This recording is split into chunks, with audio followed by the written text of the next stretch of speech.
In the spring of 73 CE, on a remote mountaintop in the Judean Desert, hundreds of besieged defenders made a final, staggering choice. As a massive army prepared to break through their walls, they chose a coordinated mass suicide over surrendering. The killings proceeded with methodical, cold deliberation, carried out in the final hours before the enemy breached the walls. The site of this stand is a place called Masada. Originally engineered decades earlier by the Roman-appointed king of Judea, Herod the Great, the fortress was designed to be the ultimate, unconquerable refuge. It sits on a natural plateau, rising over 1,300 feet above the valley floor on almost every side. To survive in one of the harshest, driest environments on Earth, Herod outfitted the rock with vast storehouses capable of holding years of food, and carved out a sophisticated internal system of stepped cisterns to capture and hoard massive amounts of scarce rainwater. By choosing death inside a fortress engineered for indefinite survival, the defenders established Masada as a permanent anchor for cultural defiance. But the people who took their lives weren't Herod's royal guards. Fast forward to the aftermath of the first Jewish revolt against Rome. By the year 70 CE, Jerusalem and its temple had fallen to the Roman legions. The wider rebellion was essentially dead. The only ones left were a radical, isolated splinter faction of Jewish rebels known as the Sicarii. Early in the revolt, they had overwhelmed the small Roman garrison at Masada and taken the mountaintop for themselves. Here's the strange part. Strategically, Masada had very little value to the region. This map compares the isolated dot of the fortress against the overwhelming spread of the Roman Empire, showing how minor of a threat it actually was. Yet Rome dispatched the entire 10th Legion, thousands of soldiers, engineers, and laborers, out into the harsh desert to crush it. The logic here was psychological. For Rome, deploying thousands of troops against an insignificant rock sent a chilling message across the entire region. Total rebellion guarantees total annihilation, no matter how remote your hiding place. Taking the fortress by sheer force was nearly impossible. As you can see, the main approach, a steep, narrow incline known as the snake path, forces anyone climbing it into a brutal, exposed bottleneck. Since a direct infantry charge up the cliffs would be military suicide, the Romans defaulted to their relentless siege doctrine. They began by building a circumvallation wall, a continuous stone barrier wrapping roughly 2.5 miles around the base of the mountain, to guarantee no one could slip out. The footprint of this massive labor effort is undeniable.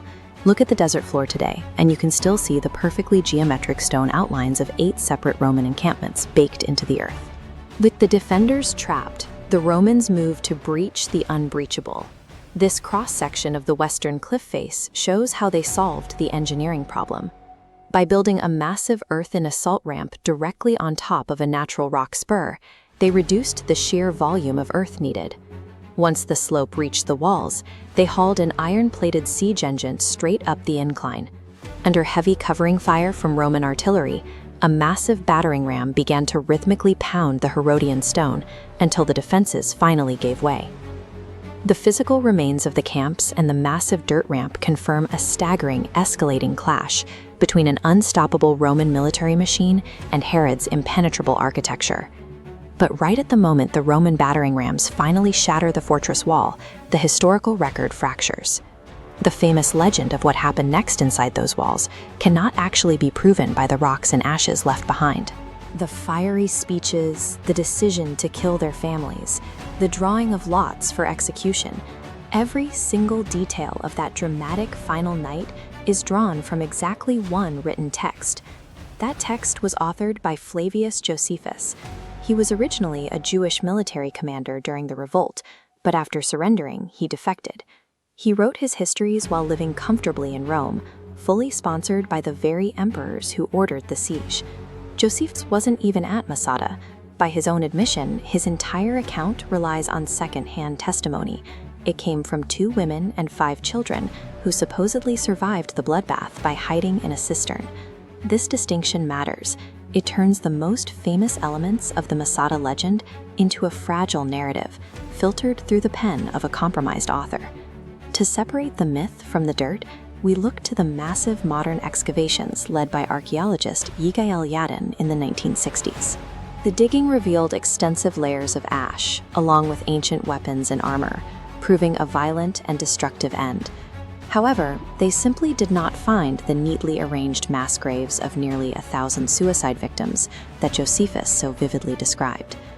Yet the lack of concrete physical evidence didn't slow the momentum of the story. Modern states embraced Josephus's dramatic account, using it as a powerful symbol of national identity and a testament to choosing death over subjugation. Today, the mountain draws massive crowds.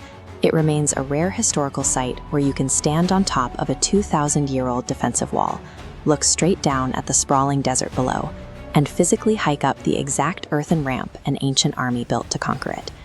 The site's legacy rests on an unresolved tension between the cold stones pulled from the dirt and the towering narratives we choose to embrace.